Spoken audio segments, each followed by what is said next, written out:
Namaskar everyone and welcome to the Geeta Satsang for today. So let us start with the Prarthana. By the Guru's grace and the will of Sri Krishna, we have all assembled for this Geeta Satsang. May we have their guidance to be able to learn and adopt the things which will help us to grow spiritually. Let us chant the shlokas.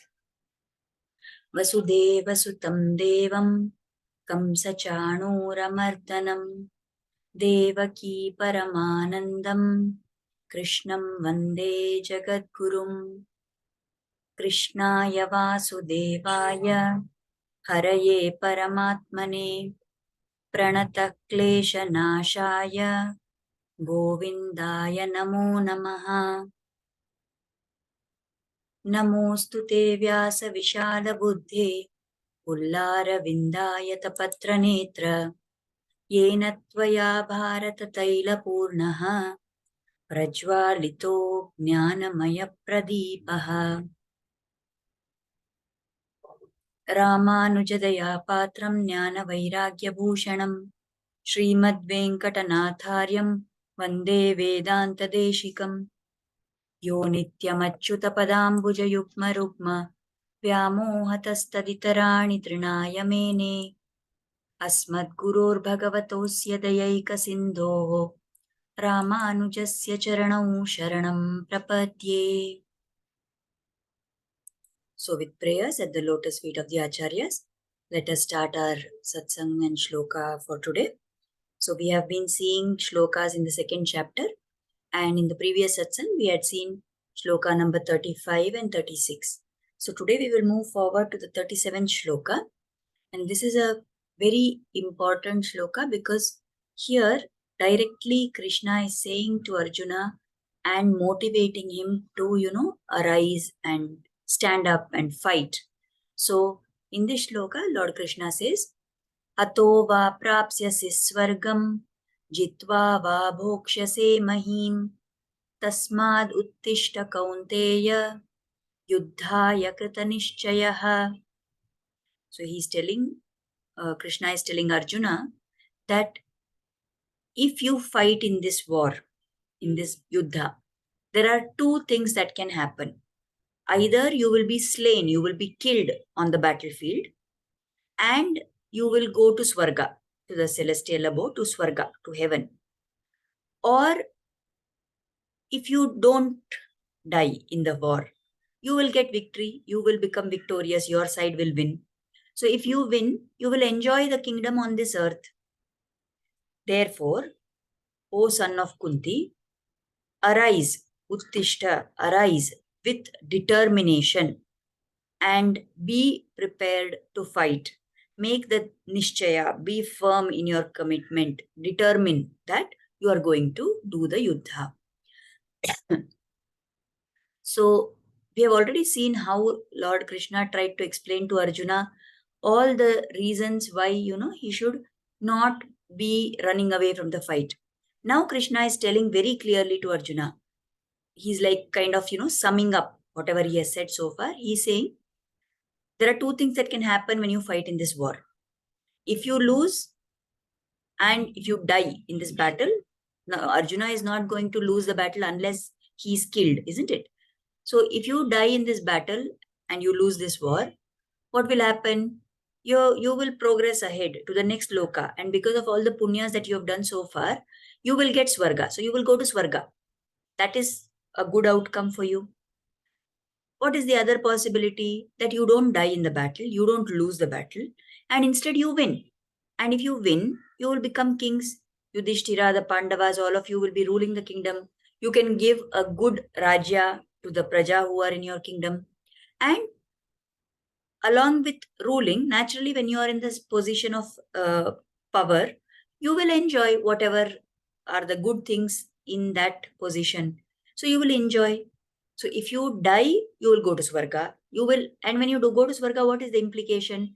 That you will enjoy in Swarga, because Swarga is a place where there is no sorrow, there is no dukkha. It is only sukha that you get to experience. So if you die in the battle, no problem, you will go to Swarga and you will enjoy there. If you win the battle here on this earth itself, on the bhumi itself, you will enjoy the kingship. So he's trying to tell Arjuna that it is either way, whatever happens, it's a win-win situation for you. You are not going to lose anything. So he says, on the one hand, he explains this, that when you fight in the war, whatever be the outcome of the war, the effect for you, for Arjuna, is going to be positive only. Whether he loses or he wins, it is going to be beneficial only to Arjuna. On the other hand, he also tells Arjuna that if you don't fight in the war, there are going to be definitely be negative outcomes. So Arjuna has said previously that I will not fight, I will take sannyasa, I will go to the forest, I will beg for alms, and I will lead my life somehow. So Krishna is saying that if you do that, you will live for long, because you will not lose your life, you will just live for long. But because you have not done your duty as a kshatriya, you will get papa. And when you have accumulated a lot of papa, if the papa is a very severe one, then the results of that, the effects of that papa will be seen in this janma itself. And you will experience a lot of dukkha, you will experience a lot of sorrow, and you will not be able to live happily in this world. Then what will happen at some point of time? This mortal body will go away, you will die, and at that time your atma will go to naraka. Why it will go to naraka? Because you have done papa by not doing your duty of fighting as a kshatriya. So when you go to naraka also, you will suffer. So in this world also you will suffer. In the afterlife also you will suffer. So here Krishna is trying to drive home the vast difference between these two situations. That if you fight in the war, whatever be the outcome, you will benefit only from that. And if you don't fight in the war, whatever be the outcome, you are going to, whether this world or the next world, you are only going to be the loser.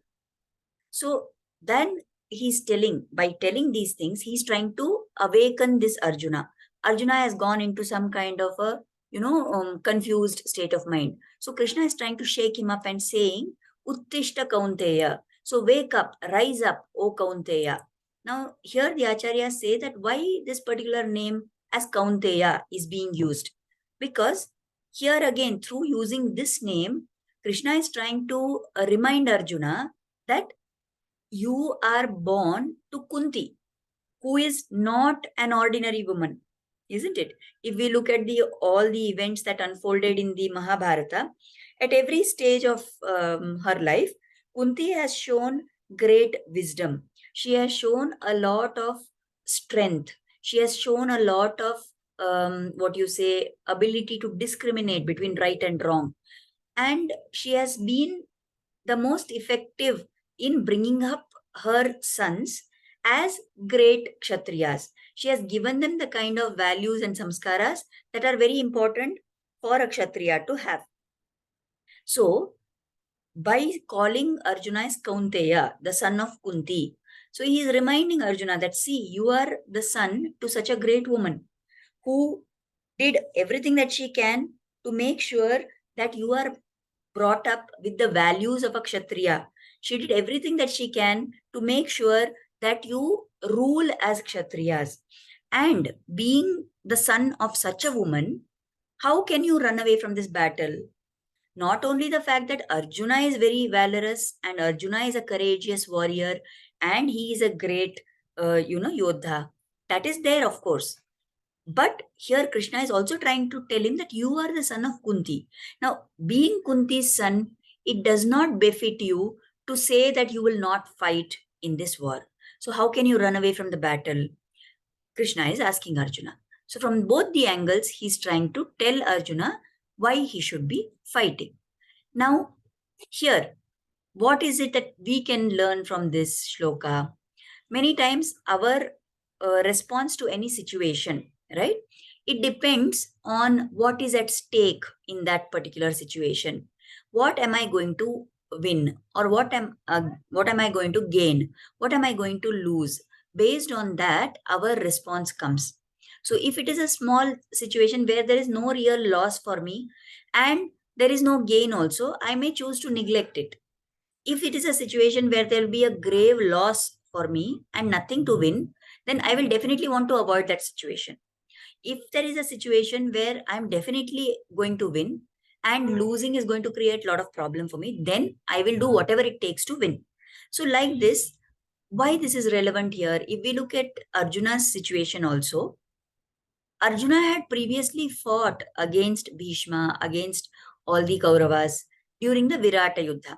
So if you remember the story as it is in the Mahabharata, when they finished their Vanavasa and then they had to spend 1 year in Agyatavasa, the Pandavas went to this kingdom of Virata. And there they took up different positions, they disguised themselves. And at that point of time, when the Kauravas attacked that kingdom and they started driving all the cattle away and they started attacking that kingdom to, overcome the kingdom, then it was Arjuna who was at that time in the form as Brihannala, as a eunuch who was just teaching dance to the Rajkumaris. So it was this Arjuna who went and fought against all of them. And at that point of time, what was it that he was supposed to do? He had to just prevent this onslaught. He had to drive them away. He had to make sure that they didn't take all the cattle of that kingdom away. He had to just keep them at bay. It was not required for him to fight in that yuddha and kill Bhishma or to kill any of the Kauravas. So what he did, he used some astra which made them all, go into a kind of a stupor. So they all became unconscious. So that kind of a Mohanastra he used. And because of that, they were not alert and conscious. And it was like as if they had lost and they had to go back to their kingdom. So in that war, Arjuna was very confidently fighting. He never said, I don't want to fight. Bhishma is there. My own cousins are there. He never said all this. Why? Because what was at stake in that war? Nothing great. What was it that he was expected to do? Not to kill all of them. But what is the difference now in this Kurukshetra Yuddha? Now it is like a do or die situation. So here there has to be some outcome.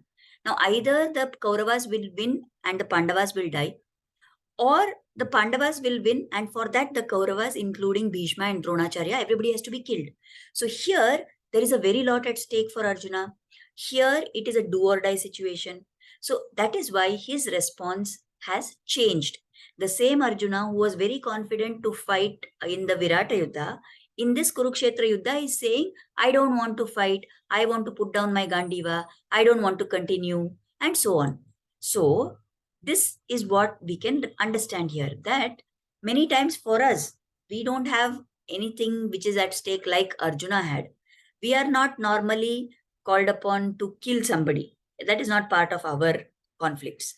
But we all of us have difficult situations. So in those situations, we should understand that sometimes we may react in one particular way. Other times we may react in another way. So why we are reacting differently? It may be similar situations, but we will react differently.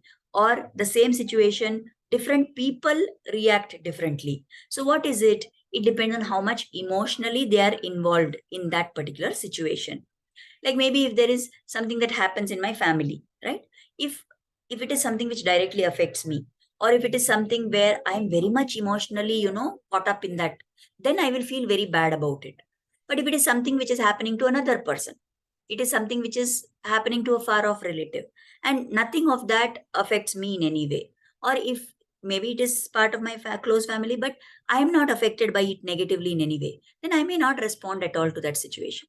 So we must remember that this is what decides whether we are going to respond in a particular way or not. And understanding this, we must learn to observe our reactions. How am I responding in this situation?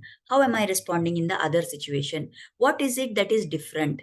And by observing our reactions, we need to come to some kind of a conclusion and introspect about whether really that reaction or that response was appropriate for that situation. So when we do that kind of an introspection, we will understand that this is what triggers me to react in a wrong way. This is the situation when I am going to behave in a manner which is not really good for me, which is not something the way in which a sadhaka should behave. So like this, if we keep analyzing our own responses, we will try to, better ourselves. So that is something we can understand. Then when we are faced with tough situation. Now here what has happened to Arjuna? He has a very difficult situation in front of him, isn't it? So it's very difficult for him to decide what he wants to do. So now when it is very difficult for him to decide what to do, it is going to be very difficult to take the right decision. Why? Because he has got his emotion attached in this place.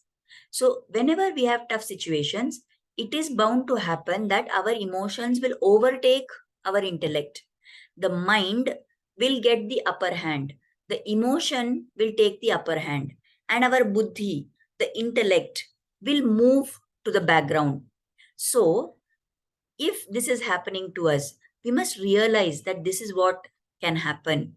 The minute we are emotionally involved in some situation, we find it very difficult to focus on what is happening, to focus on doing what actually is the right thing to do, because our emotions take control of us. So then when the emotion takes control, we want to do what is pleasant for us.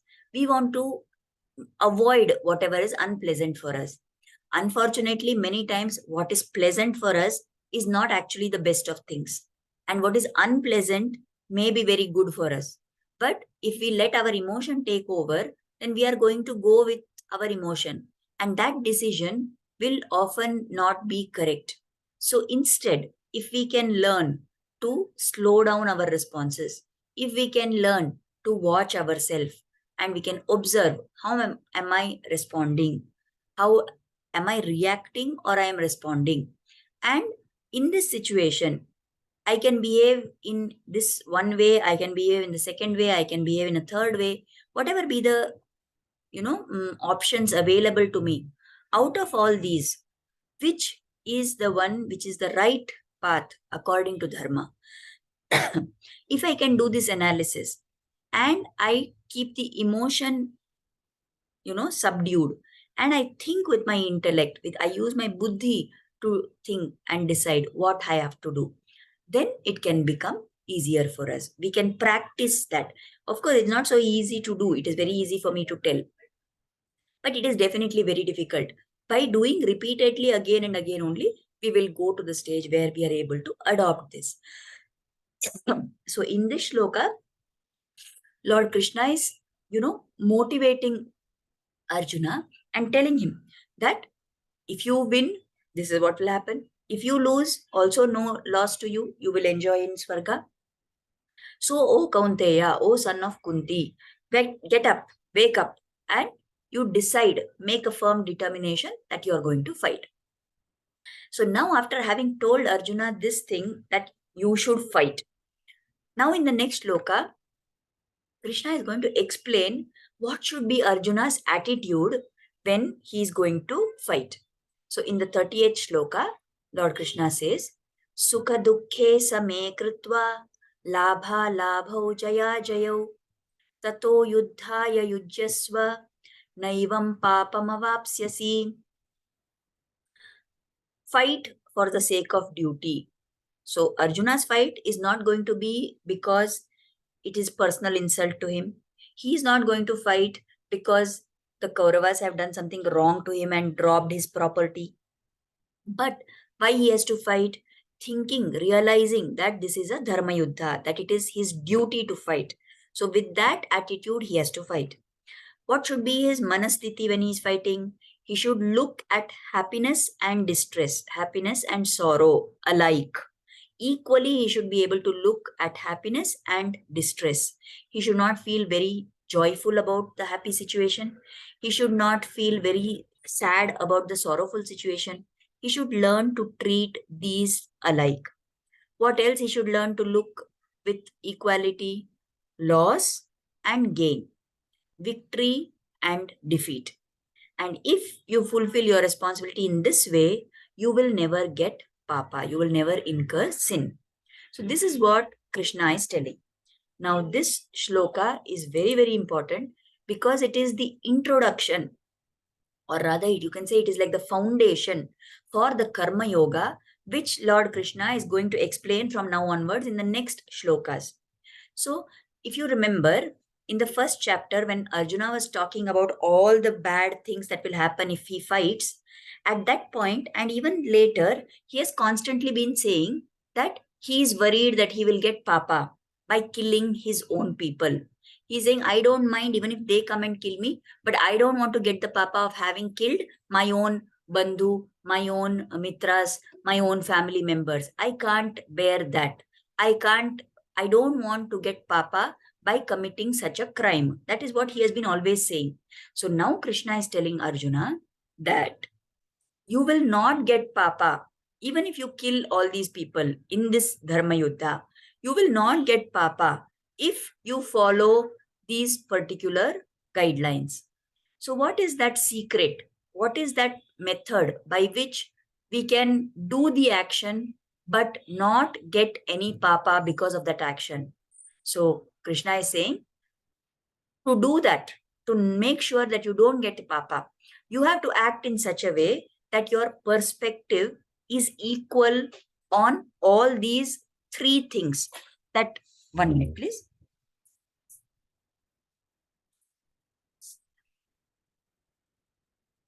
Whether it is a situation which is causing you sukha or dukkha, whether there is an event which is causing happiness or sorrow. So this sukha, dukkha, they are two opposites. Labha, alabha, gain and loss, they are also two opposites. Jaya and ajaya, victory and defeat. So these are another two opposites. So always what happens when we are faced with one of these, we react in a particular way. When we are faced with another, the opposite side situation, we react in a different way. We are not able to respond with equality to all this. Something happens which gives me joy, I feel very happy and I will be at the peak of happiness. Something happens which hurts me, I will go to the depth of dukkha, right? So like this, if Arjuna is being told now, Krishna is telling Arjuna, if you do your action without getting affected by these kind of extreme emotions, don't look at anything as happiness or unhappiness, or look at both equally. How you look at sukha, look at dukkha in the same way. How you look at labha, you look at alabha in the same way. How you look at jaya, you look at ajaya in the same way. So if you are able to look at these opposites with the same attitude, if you are able to look and treat them alike, and then you act, you perform the action, and your purpose is not some inferior gain.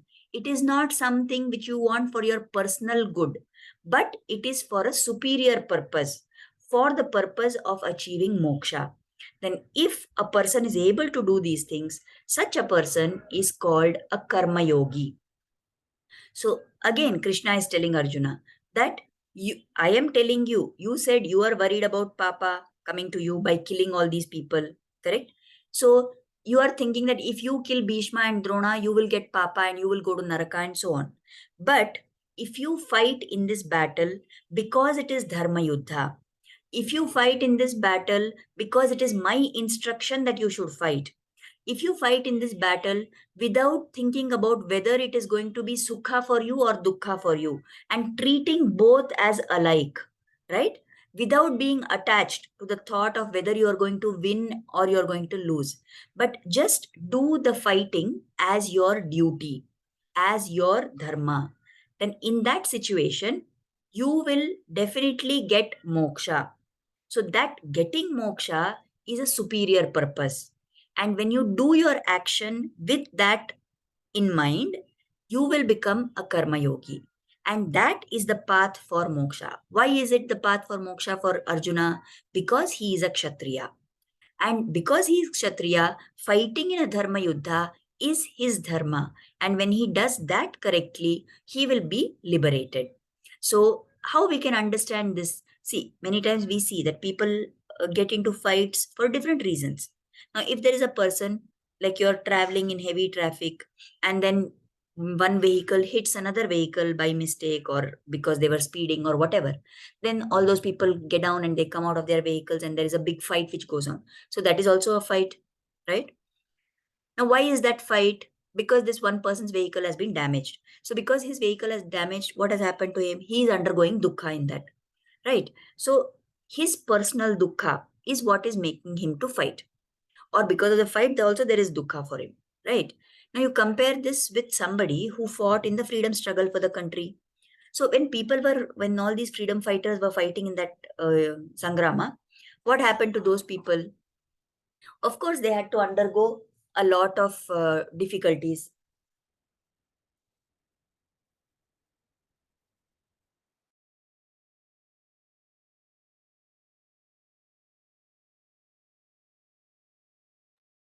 They had to undergo a lot of difficulties. It was not an easy path for them. It was going to be very hard. They had to face a lot of hardship, correct? But then, although they were beaten or whatever, they had to undergo so many difficulties, they did not feel any dukkha out of that. Why is it that they did not feel any dukkha out of that? Because in that freedom struggle, their purpose was a higher one, isn't it? So they were uh, having their mind fixed on what was that higher superior purpose for which they were fighting. So when you look at the superior purpose of your action, then you are not going to be what you say, your mind will not be influenced by whether you are having dukkha, sukha, and all that. So this example explains to us that how it is when I am performing some action for my personal benefit and to avoid dukkha for my personal life, and how is my attitude when I am doing something for a cause which is bigger than my personal gain, right? So similarly, now Krishna is telling Arjuna that if you are fighting in this yuddha, you should do it with the attitude that this yuddha is to get moksha. This is the path for you to get liberation. Don't fight in this war because you want to win the Rajya. Don't fight in the war because you want to kill the Kauravas. Don't fight in the war feeling sukha that you are going to enjoy the kingship. Don't fight in this war feeling dukkha that you are going to kill your relatives. But keep your mind fixed on what is the purpose of this war. It is a dharma yuddha. So by fighting in the dharma yuddha, it is your path to moksha. So when you fight with this attitude, then whatever action you do, it becomes a karma. It is an action which you are doing as an offering to the Lord. So then it does not cause any papa to get attached to you. Normally, if you look, if somebody just kills another person, of course he is treated like a criminal. The law of the land will punish him and he'll have to go to jail and suffer the punishment. But if a soldier kills somebody in the war, then we praise that soldier, right? Nobody puts him into jail. Why? Because his cause is a superior cause. So there he does not incur the sin because he has killed as part of his duty as a soldier without his personal emotional involvement in it, right? So similarly, Arjuna should fight in this yuddha not for his sukha. He should not fight with dukkha in his mind that he is killing his people, but he should keep his goal, focus on moksha. That getting moksha, this is the path for him because it is a dharma yuddha and because he is a kshatriya. So here we can understand from this that very clearly the Lord has told that if a person wants to do karma yoga, everybody does karma. Karma means action. Every person, we keep doing some or the other action. We can't stay without doing any action. So we will keep performing action. But whether that action is just karma or it is karma yoga, yoga is coming from the word yuj, which means union. So, what is that union we are seeking? The union of the Atma with the Paramatma, the union of this Jivatma who is stuck in this samsara to get liberated from here and to go and be in the service of the Lord in Sri Vaikuntha. So, if that is the yoga, then whatever you are doing, if your actions have to become not just action but karma yoga. If you want to perform something and it should not be karma but become karma yoga, then you have to do two things. You have to look at all events in your life with equanimity. You should treat sukha dukkha the same. You should treat labha alabha the same. You should treat um, jaya and ajaya the same. So when you are able to do this, you will be practicing karma yoga. And more importantly, whatever you are doing your actions for, the motivation for that, the purpose of that action of yours should be not for inferior personal gain and profit, but for the superior purpose of attaining moksha. Now, it is very easy to say, it is not so easy to follow. But how we can learn how to do this? The Lord Himself, in the Bhagavad Gita, in the Krishna Avatara, He has told in the Bhagavad Gita.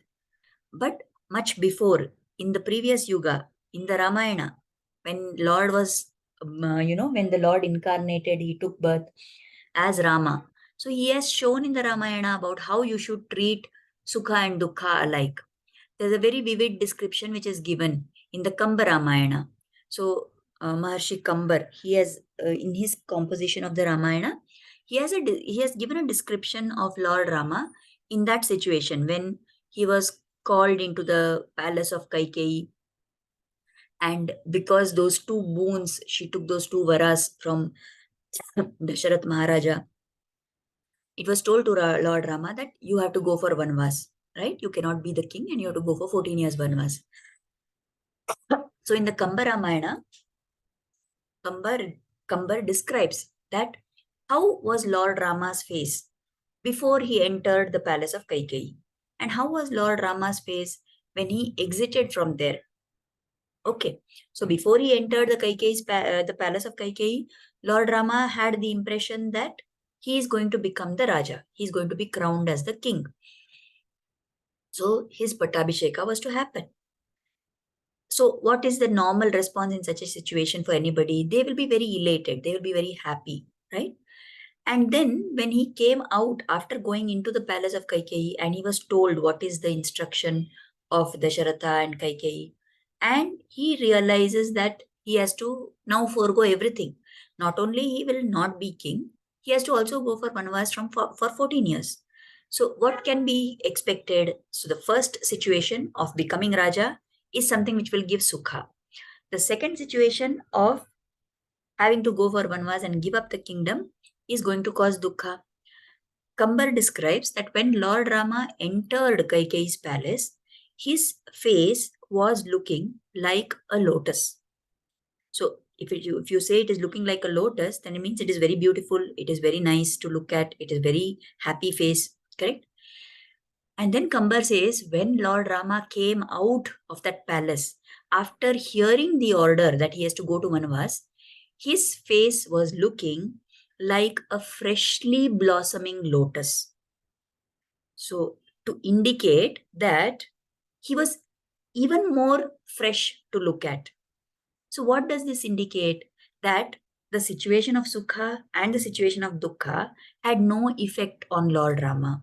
He looked at the previous situation of becoming Raja and this situation of having to go to Vanvas with equality. So this is an example of how somebody can treat Sukha and Dukkha alike. Somebody who can have the attitude of looking with equality at all situations of life. Now we may say that Lord Rama is actually Avatara of the Lord. So he managed to do all this. But then, whatever it may be, if we have such role models in front of us, we are not here to debate about whether it was easy for Rama or it was difficult for Rama. But can we learn to try and adopt the same attitude? Can we draw inspiration from the Lord in Ramayana and adopt this principle in our own life? It is important for us to do that because right now we are only doing karma. But if we do it with this attitude, by treating all the opposites with an equal viewpoint, then our actions will become karma yoga. Then they will have the potential to take us to moksha. So we must keep this in mind. So this shloka is in fact the introduction to whatever is the path of karma yoga, which the Lord is going to describe in the future. Now doing bhakti is a little difficult for us because we are not used to bhakti, but we are always, right from the time the baby takes birth till the time that the person dies, they keep doing some or the other action. So karma comes very easy to us. And therefore, we must make sure that whatever we are doing, it is not only karma, but it is karma yoga. So that is what we have to pay attention to. So this 38th shloka, where the Lord is saying, look equally at sukha and dukkha, look equally at loss and gain, look equally at victory and defeat. This is very critical for us to understand and for us to always remember and keep trying to adopt this in our life. Because by doing like this, we will make sure we are always going to be performing some or the other karma, right? We cannot stay without doing any karma. The simple thing, even if I say I will do nothing and I'm just sitting in one place, still I am breathing. That is a karma, right? So again, I am, my food is getting digested. That is a karma. So all that is happening. We can't be away from karma. What we must do, therefore, is learn how to make that karma into karma yoga. And this is the path towards that. So let us hope and pray that Krishna will bless us to be able to understand these things, to be able to see the situations in our life where we are going away from this concept, and that he should bless us to try and follow this and practice it in our life. So with that, we have come to the end of today's satsang. We are running out of time also. So it is now time to offer gratitude, kritagnyata. Let us offer gratitude at the lotus feet of Sri Krishna and Guru for inspiring us to start and join this satsang. Let us pray for their blessings and grace to always be on us. Thank you everybody for joining in, and we will meet again next Thursday. Namaskar. Thank you. Thank you. Thank you, Tulsi Ramre. Thank you, Bindu. Thank you, Chudamani Mami, Pramila ji. We will catch up again next Thursday. Namaskar.